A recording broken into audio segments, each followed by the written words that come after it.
Hi everyone, hope you had a nice half term. So this is the CPD for the fortnight beginning the 22nd of February, and the focus is on literacy, but I've wanted to give it a slight sort of twist, if you like, and thinking about the psychology of literacy. And I think one of the things that I love is that in recent years, teachers and kind of people in education have finally started talking about psychology and the understanding of exactly how not only we learn, but how we're motivated, how we remember things, and that bringing that field of psychology to education and to learning as well.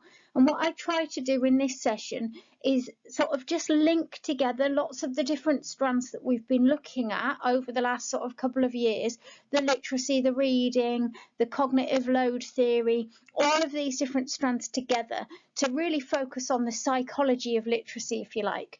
And I understand there is a book of that name. I haven't read it. I came across it when I was searching for something else.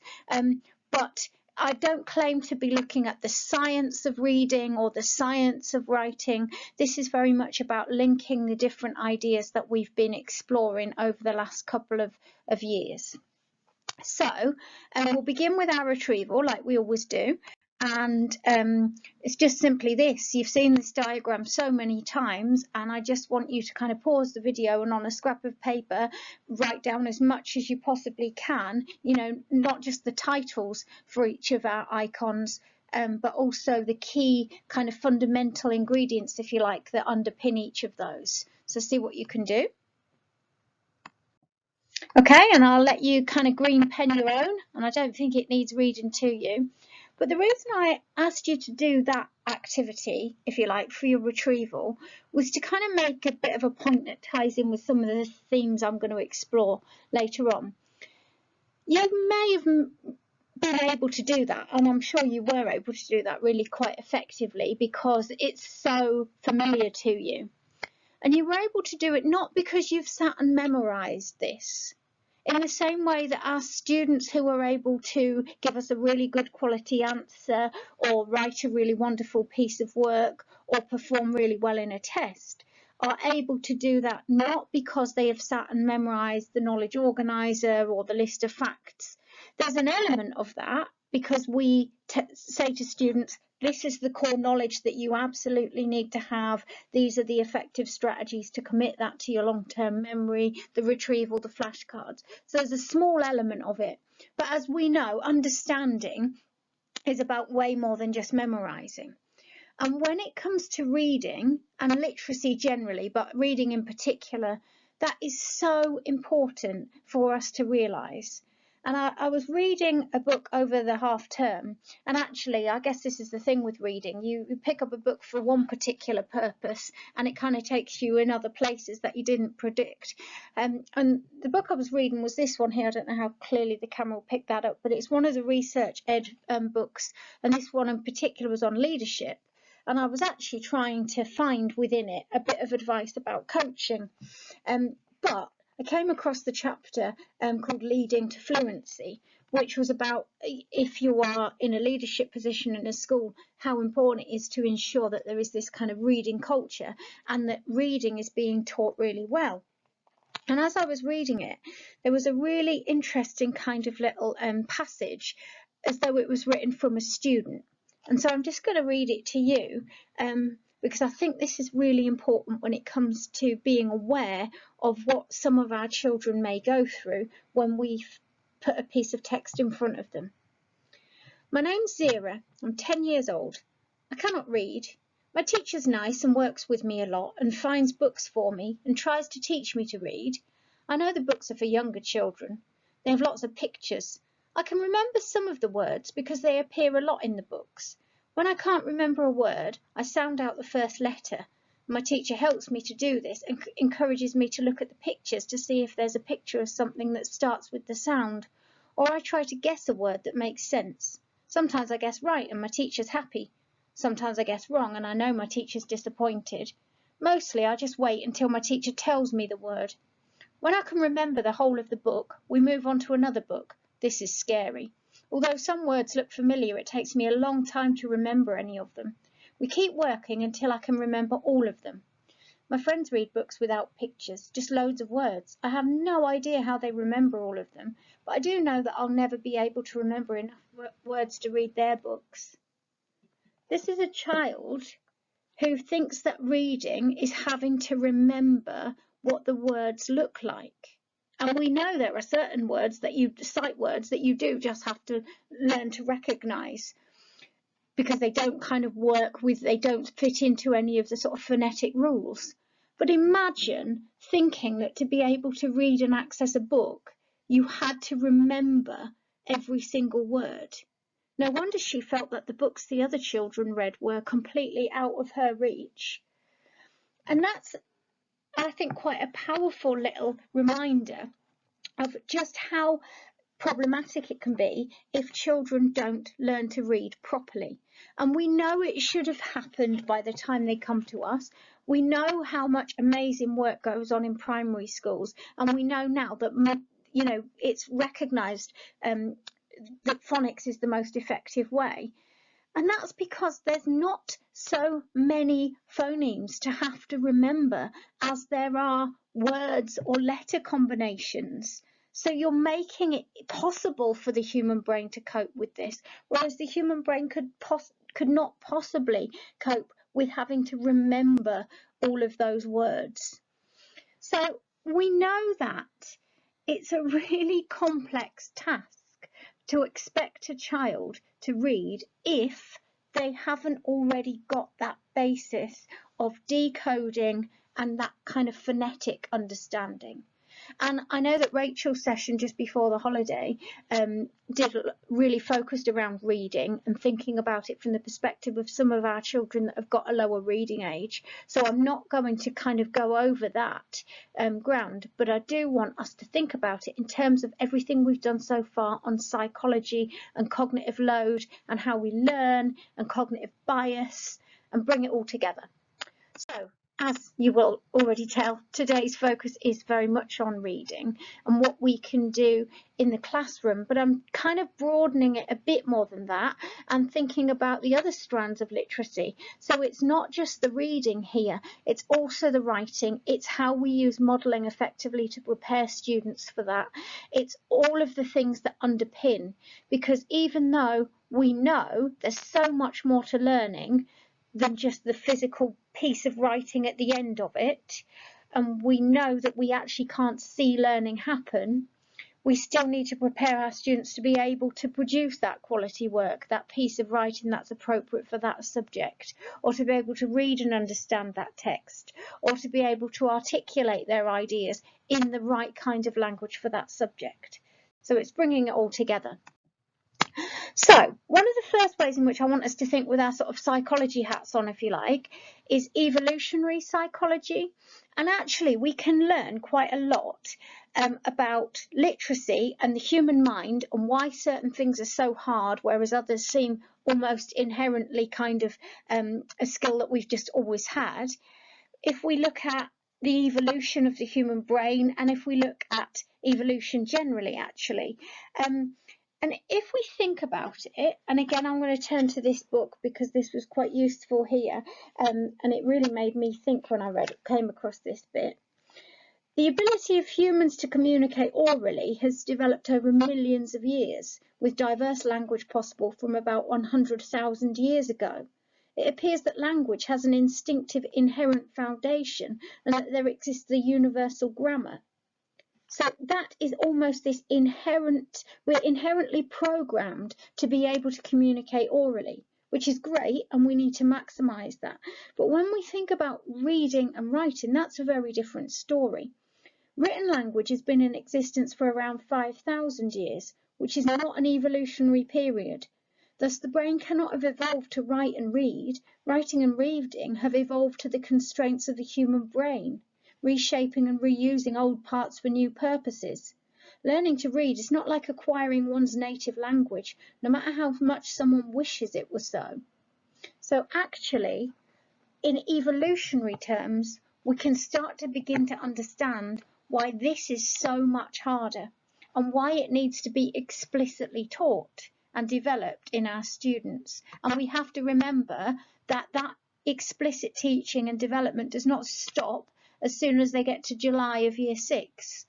That's where we need to continue to pick up that baton, if you like.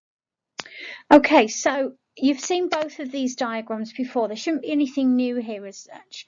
If we start off thinking about that diagram there on the right, cognitive load theory, just this reminder that we've talked about many, many times before, that, you know, when a child or anybody is in the classroom, their working memory, the bit that's kind of taking in that information and having to process at that time, is limited. We know it has a limited capacity, and therefore we know it can be easily overloaded.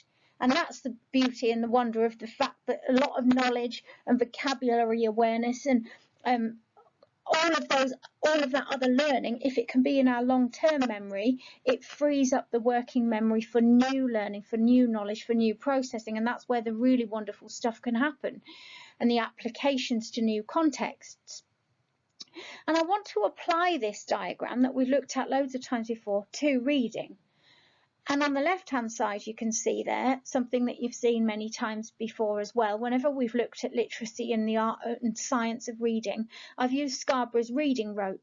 And what I like about this is the way it shows us how those two strands, if you like, become intertwined and have to become intertwined before we have ourselves a nice, fluent, skilled reader. So they have to have the basics that we often assume, rightly or wrongly, has already been established from primary school. So the word recognition, the phonological awareness, the kind of decoding skills, recognition of certain words on sight, that kind of thing, those reading skills have to intertwine with the comprehension, which includes your background knowledge, your vocabulary knowledge, language structures, verbal reasoning, literary knowledge. When all of that can come together, then we have ourselves a skilled reader. And for most children, that takes pretty much the entirety of primary school. And for some children, they're not there yet, and they won't be there for quite a lot longer. So obviously we know how useful that is as a little sort of diagram or as an analogy to think about just how complex reading is. But if we then sort of put that on top of our cognitive load theory, if a child doesn't yet have secured that phonological awareness, recognizing certain words on sight, just basically those skills, the word recognition skills, in their head, their working memory is having to it's being filled up, if you like, with that. There's no hope of comprehension and understanding and drawing deeper meaning and inferences from the text in front of them, because their working memory is actually pretty much overloaded, just coping with the fact that we've got a series of sounds or words, on a page that we're having to stop and pause and decode. So actually, it's just really, I don't think we should change things. We must continue to present our students with challenging texts, and we must continue to ask them to read aloud and whole class reading and read to them and model what a fluent reader does. Of course, we must carry on with all of that, but I just think we have to remind ourselves every so often that we have some students who have not yet tied their strands of the rope together and might be quite a long way off, and we have to think very carefully about what that's doing in terms of their cognitive load. And there's things we can do to help, of course, and scaffold and structure and pause and give time, generative learning, give time for them to summarise to their partner what they've just read. And it's also, of course, about knowing your students, and not just knowing your students from data, but knowing your students, because we all know the flaws in sort of some Key Stage 2 data that we might inherit that tells us about their reading. But really, what does that child struggle with? Where is the gap? Is it a comprehension gap because they have a very limited vocabulary, or is it a reading skill gap, as in they are not decoding words properly yet? So it's just something to consider, and I think it's quite important. And I like this quotation that I came across when I was reading. This was actually something that Alex Quigley shared on his blog. I'll share the web link for it later. Reading and language arts instruction must include deliberate, systematic and explicit teaching of word recognition and must develop students' subject matter knowledge, vocabulary, sentence comprehension and familiarity with the language in written texts. Each of these larger skill domains depends on the integrity of its sub-skills. And we have to accept that is our responsibility to do it. We do it through our subject, but we have to do it, because otherwise the children are stuck at that stage of, I can't possibly access that. There's no way I can remember all of those words. Like Zita in the passage I read to you before. There's been a lot of discussion, debate, if you like, recently, hasn't there, about whether or not, the primary curriculum and the importance of the explicit teaching of grammar is appropriate. And I think it's because it's coming to people's forefront that are doing homeschooling and they're suddenly realising that their child in year 2 is supposed to know about fronted adverbials or whatever other key grammar term that is lost on many of us. And I don't really want to get into that debate, but I don't think it will do us any harm in having a better awareness about the early years even and the primary curriculum, because that is the foundation of everything that the children go on to achieve. And I know it seems like a world away from you teaching your GCSE history students, for example, that early years curriculum. And of course you can't become an expert in it. You need to concentrate on your job and your role. But I just think that, like we've said before, there have been some advantages from lockdown and remote teaching and some new opportunities created. And the fact that there is now, through things like Oak National Academy, like an entire curriculum of lessons that are we know are high quality and are also easily available for anybody to watch. I just think it would be really worthwhile, a secondary teacher of any subject, taking 15 minutes to sit and watch a Key Stage 1 or a Key Stage 2 English lesson or phonics lesson, or of course a lesson in your subject. We know every school is different. We know that there are different curricula, but that would just give you that insight, because that is the foundation. That is how our children have learnt to read, and that is what they're coming to us with.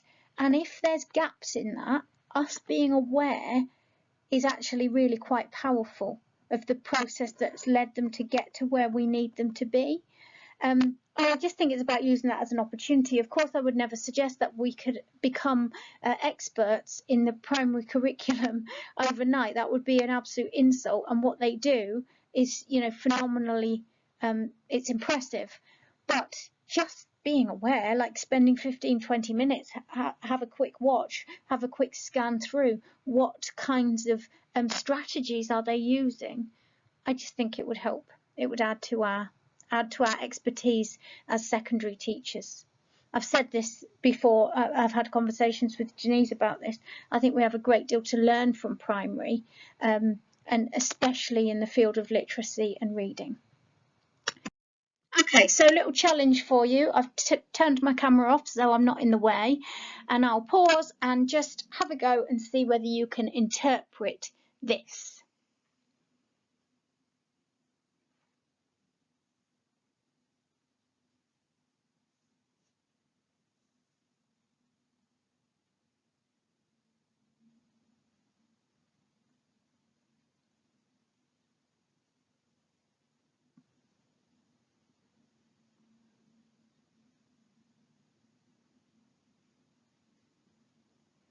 Of course you did, and you'll have seen loads of these things, I'm sure, on social media, and they're a bit of fun, and you always do it and think you're really clever that you're able to do it. But pretty much any person who has mastered the skill of reading and has been exposed to enough words in their time is able to do this. And the reason is, and it comes back to schemas, and it comes back to cognitive processes, which can be both wonderful and speed up our thinking and our processing, but also problematic. And this is where I want to think about cognitive bias a little bit. We know that when we develop a schema, or that when we learn something new, it pieces in to our current existing schema. So it's a new piece of knowledge. If we help signpost to our students how that new piece of knowledge fits in with other knowledge, so we help them to organise their knowledge, then it strengthens that schema. It helps them make more sense of it. It allows them to see it in maybe a different application, a different context, a different example. Great. And we know that by having schemas, pre-existing packages and frameworks of knowledge helps us to cope and to make sense of new learning, but also it speeds up our processing. If we didn't have schema, every time we encounter something, we'd have to relearn it. When I'm teaching this in psychology, I always use a silly example of, say, a table. If I didn't have a pre-existing knowledge of tables where I had popped into that all the many different table examples I've experienced ever in my life and all of my knowledge about what you do at a table, then every time I walked into a room and there was a table, I would have to relearn, oh, what's that? Oh, what's that object? It's long and big and it's got 4 legs and it seems to be flat and quite hard. I could probably lean on it. And I mean, our knowledge, us as human beings, is dependent upon us having effective schema. And that's a really simple, oversimplified example, actually. But if we think about the schema that we have for everything, that's what allowed you just then to do that interpret task. Because you saw the word Cambridge University, but it wasn't the word Cambridge, it was really badly spelt. But you saw the first and the last letter of the word, you saw that it had a capital C, so that immediately, because of your background knowledge, meant you knew it was likely to be a place name or certainly a name. And because you have in your vocabulary the word Cambridge, you took the first and last letters, looked at the word length, and made an inference. Now, that's really helpful. But it can be problematic because if we do that with our reading and if we do that with our spelling, then we're likely to make mistakes. And if we're relying on our schema to make inferences without really deciphering carefully and decoding, then sometimes it can cause us to have what we call a cognitive bias. And it is a bit of a cycle.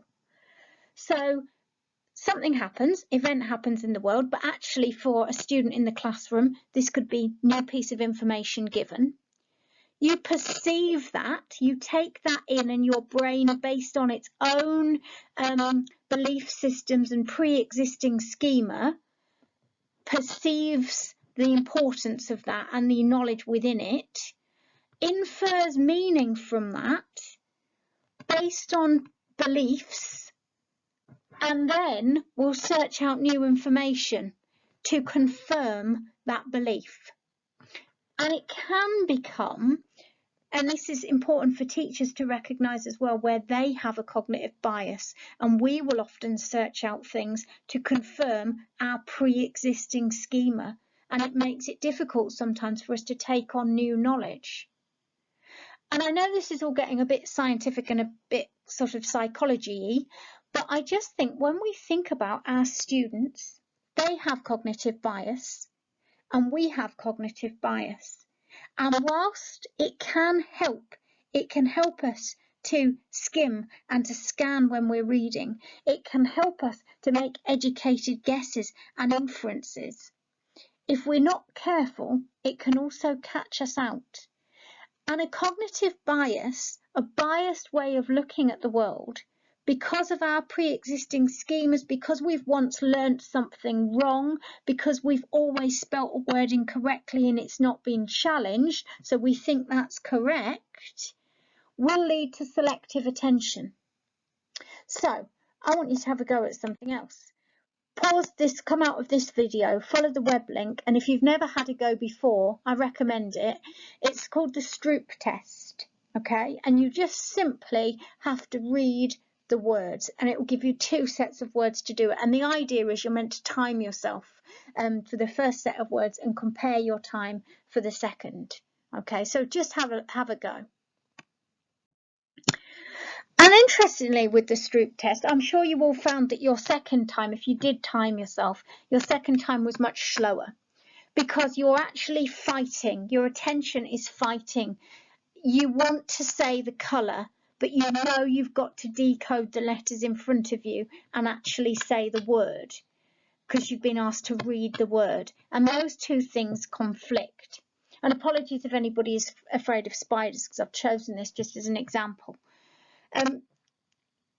Interestingly, when they've done the Stroop test with people who have phobias, if something that they are afraid of is presented, even if it's just a picture, they perform far, far worse on the Stroop test. Their time is much, much slower, and that's because they can't concentrate. Their focus is somewhere else. They have a cognitive bias that tells them they're petrified of spiders, and it's, you know, dangerous, and it's something terrible is going to happen, and that causes them to have selective attention, and that is the only thing they can focus on. The fact that they are afraid of spiders and there's a spider next to them, or there's, and they would therefore really struggle to complete the Stroop test, probably struggle to complete any sort of task, cognitive task that you give them. And you might think, what's that got to do with literacy? Well, I think it's got a lot of things to do with literacy. I think this idea about selective attention is really important for us to be aware of when we are asking students to read. I think it's really important that we are aware that how much harder it is to complete a simple task if we've got to concentrate on decoding, and if our attention is kind of being competed for by several different things that might be going on in the classroom. And also, I think it links to literacy and cognitive bias, because we're thinking about making sure we remind students that yes, it's okay to scan a text. Yes, it's okay to use your vocabulary and your background knowledge to make inferences. But when it comes to things like spelling and accuracy, you need that second check, because your cognitive bias and your brain will always look to take shortcuts, and sometimes those shortcuts can be harmful. And that's just about us as teachers providing those prompts.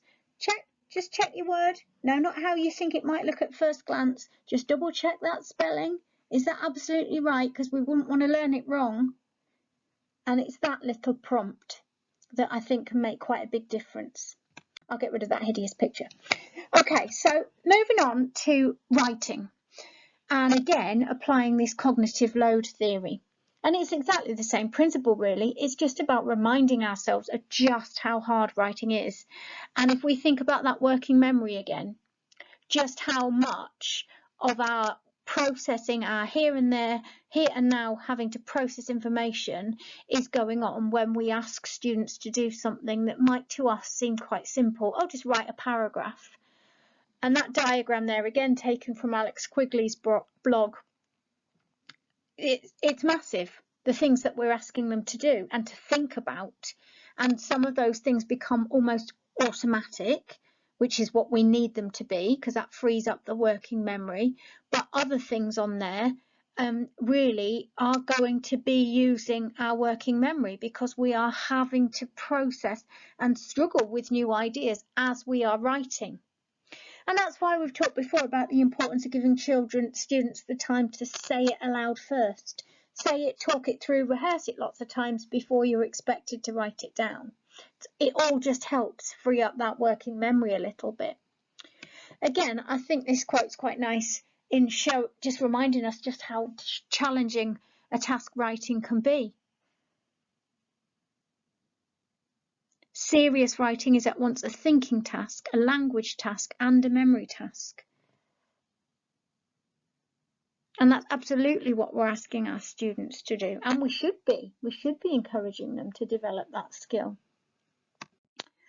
So I think that you should be kind of getting a feel for what I am not what I'm suggesting is not that we all suddenly start teaching phonics, that would be ridiculous, or that we all suddenly go back to primary school curriculum, but that we have an awareness of our students, we have an awareness of how they've got where they are and the processes, and we have a recognition of how challenging reading and writing can be, and therefore how that impacts on their cognitive processing. And then we think about it in our own context, in our own subject, because we are secondary school teachers and we have got our secondary knowledge and expertise that we are there to develop with the students. And this is where the disciplinary literacy comes in. And actually disciplinary literacy exists in primaries as well. They will teach children what it means to write as a geographer, to debate as a mathematician. And the EEF, that little quote there, summarises disciplinary literacy, and we've talked about it a lot before, so I don't want to kind of go over that old ground, but it's the idea that literacy is and should be different in every subject. Once the groundwork, the framework is there, it's about building the specifics of what it means to have good literacy in that particular subject. And that's the great bit. That's where you really can come into your own and develop those skills and those strategies with the students. But again, if you think about a child and you think about how many subjects they study, that's quite a lot to cope with in a day. 5 different subjects, 5 different forms of literacy. So we don't want to sell it to our students in a way of saying, oh, this is totally, you know, you've got to know a English literacy and a maths literacy and a geography literacy. We just want to sell it to our students as we're being good geographers. And we need to find ways to help them. And again, that's about reducing their cognitive load.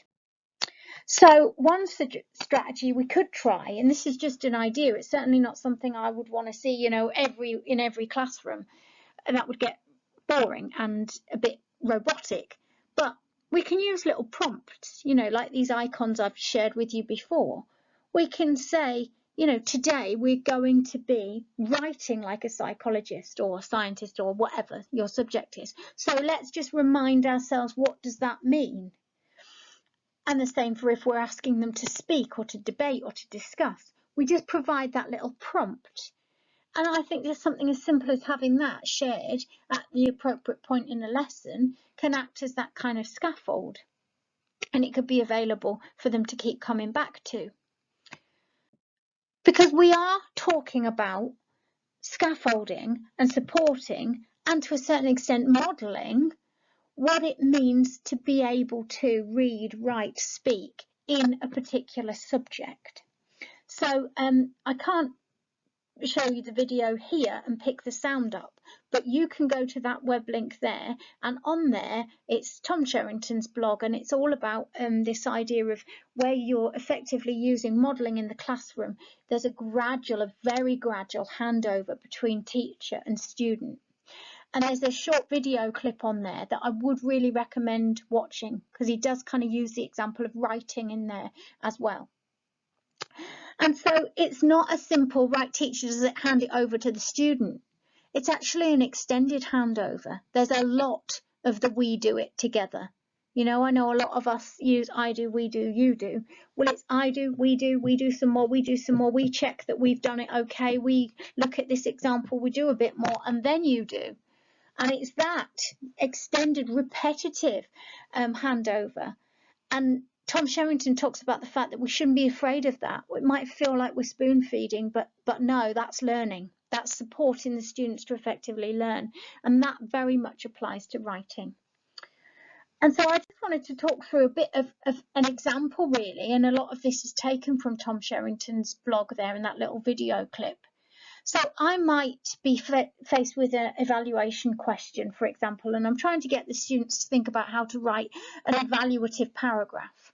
So my step 1 in my modelling might be to break down the question and identify the trigger word. So, all right, this is evaluate. This is what I would do. This is how I identify what's needed for this question. You're giving the students an insight into your mind. Then check for understanding. I can't just plough on and hope the students are with me. They might not be with me. They might be more concerned in writing something down. So let's check. Why have I used that starting sentence? Why did I identify that I needed to use that word in that sentence? So you cut a bit of cold calling. Then we might say to the students, have a go at yourself at writing an opening sentence. You've seen mine, now have a go. Then we might need to take another step back. Tell your partner why you've chosen that language. Why did you start it that way? Okay, let's do another one together. We might then go, here's an example of the final part of the paragraph, what's missing in the middle. We've written 2 starter sentences, here's the final bit, what's missing in the middle, let's do a bit more of that. And we might go through that process lots of times. And we're modelling and we're scaffolding how to write effectively in this particular subject. And we're picking up, why did I use that word? Why have I done that? And we might then go back to our, what does it mean to write as a psychologist or a scientist or a geographer? And all the time sort of signposting the students to it. So really, we're talking about the scaffolding very slowly coming down. But we want to be really careful, don't we? Because what we're trying to do is we're trying to produce students with really good understanding, of course, and knowledge, but that write beautifully. And we don't want it to be robotic, and it shouldn't be, and it won't be, but we have to see it kind of as a journey. So I'm just going to use a worked example from my subject area, because it would be an insult to try and do it from anybody else's, to be honest, because I wouldn't know about your kind of disciplinary literacy.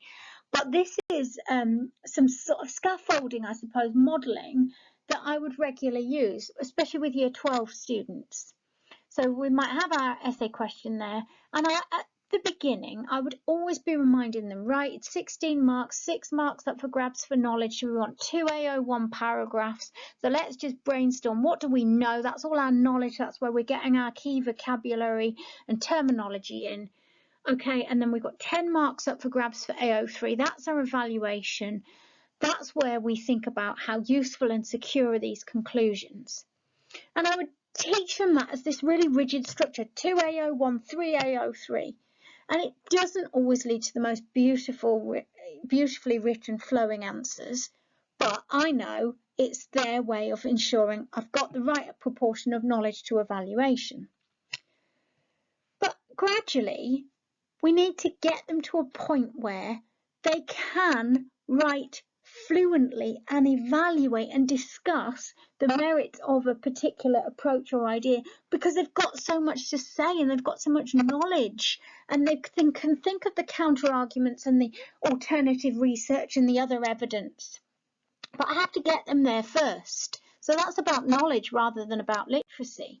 So when I first introduce it, I would use, like, I use this door frame, and I always use a little icon to trigger the memory, and each element is basically it's an evaluation question that they need to think about. Is this approach deterministic? What real life applications does it have, and so on. And I absolutely drill the students with this. And sometimes their retrieval is just a picture of a door and they write out the elements of door frame, and then I cold call what each of those elements means. So they're absolutely drilled on that. And then I essentially am providing them a scaffold, so they know how to they know how to produce that evaluative knowledge. But that still doesn't get them to a point of being able to write like a psychologist. And as they evolve as psychologists, and we do some modelling and I show them some evaluative paragraphs and we pick out the key elements of why it's good and we think about what they're doing here, I might later on in the course, in fact I do, introduce them to some different language. So we're not just talking anymore about nature or nurture or about is it deterministic. We're now distinguishing between soft and hard determinism or environmental determinism. And so they've got more knowledge now, so they can write better in their evaluative paragraphs. It's a journey, it's evolving. They were never going to get there at the beginning by me giving them a really rigid structure, but I know in my mind they're going to get there by the end. And they'll get there by the end by building it in, explicitly teaching it. And this is sixth form students here, and this was from some year 13s, and they're clever kids producing some wonderful essays, but their language can still be improved, and it still needs explicitly teaching if I'm going to produce better writers from them. So a little activity I like to do is give them some sentences, and this is part of feedback from some essays. So as I'm marking the essays, I'm thinking, well, that's an okay phrase, but it could have been better. And I pick out some examples of that, and they have to highlight or underline which words would have been better. And then they have to look at their answer and go, well, yeah, actually, I did say that. I just said that he did a study, where really it would sound a lot better if I said that Gottesman conducted a large-scale family study. Or I just said it's difficult to divide between cause and effect. Well, that's not quite right. It would have been better if I said distinguish or differentiate. That would have made me sound more clever. I'm always talking to these kids about making yourself sound clever. And it's not because I want them to do better in their exam, although I do. I want them to be better psychologists, and I want them to be better writers. And it is a journey. So if I come back to that, it's a journey that's going to be messy. So at the beginning, there's going to be this real reliance on the toolkits, or in this case, the door frame example, on the structures, on the 2A01 paragraphs and 3A03. But before they can get to well-constructed, knowledgeable, fluent writing that can move away from those kind of robotic, mechanistic structures, there's that middle bit, which is the really difficult, messy up and down bit, because that's where they're becoming better writers. And that's where there's going to be some hand holding and some modelling and some removing of scaffolds and putting some scaffolds back in, and some feedback and feed forward, and let's have another try, and let's try it in time conditions, and let's go back to that toolkit, and let's suggest an alternative way, and let's learn some new vocabulary, because then you've got a better knowledge to draw upon. And that is the learning bit. And so that process that we're guiding the students through might take years, but I just think it's really useful to have it in mind, because literacy, being good readers, being good writers, being good speakers is not easy, but it's our job to help them and guide them through it. So final thing is just there's the blog link, there's a web link there for Alex Quigley's blog, which is excellent, and that particular one was 5 things I wish I'd known about literacy, some of which I've drawn upon here, and a few pointers really for your departmental discussions, just revisiting this idea of disciplinary literacy again. What that means in your subject, what scaffolds are you providing, and are they appropriate, and how are you gradually removing them, and what prompts might we be able to build in. So I hope that was useful. I hope you could see how I managed to, or attempted to tie in the different elements, because I do think that in order to understand how we improve and develop literacy, we need to understand generally how the brain works and that whole world of cognitive science. Okay, take care, have a good week, fortnight, and I'll see you soon.